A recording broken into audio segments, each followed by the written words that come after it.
Coinvest Capital investuoja kartu su partneriais į augančias startuolių įmonės, kurios kūrė vertę Lietuvai. Daug.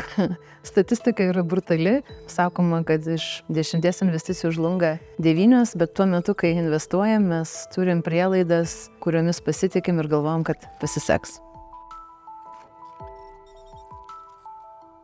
Aš labai nemėgstu šampaną, apskritai. Būna visaip. Aš turiu ambiciją vadovaudama šitam fondui sugadinti tą statistiką, kad ne 9 iš 10 žlugtų mažiau.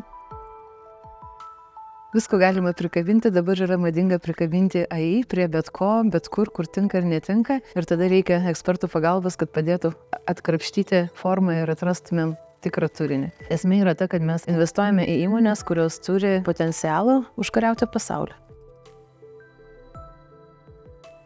Žinau, turbūt nėra vieningo apibrėžimo.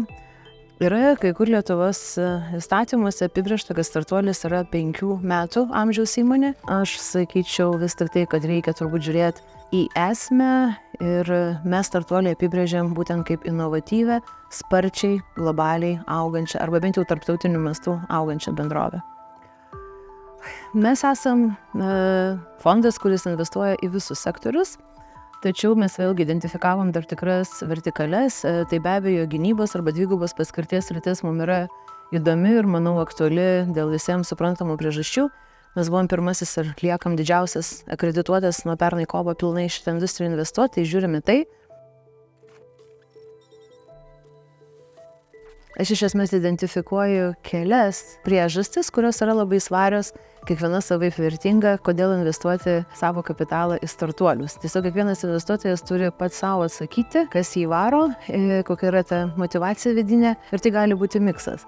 Tai iš esmės yra komercinė paslaptis, bet šiaip jeigu traktuoti tas vadinamas committed capital, kuris mums yra patikėtas, šiuo metu sudaro 30 milijonų, įskaitant valdymo mokesčiams skirtą dalį, dar apie 15 turėtumėm gauti artimiausiu metu iki vasaros vidurio su atnaujinta strategija, o laisvas kapitalas, kurį galime investuoti, šiuo metu sudaro 9,5 milijono. Atsakymas pakankamai turbūt yra paprastas dėl to, kad mūsų grąža yra apribota. Nesvarbu, kaip mes gerai dirbsim, fondas šiuo metu negali savo pasilikti daugiau negu 6% per metus.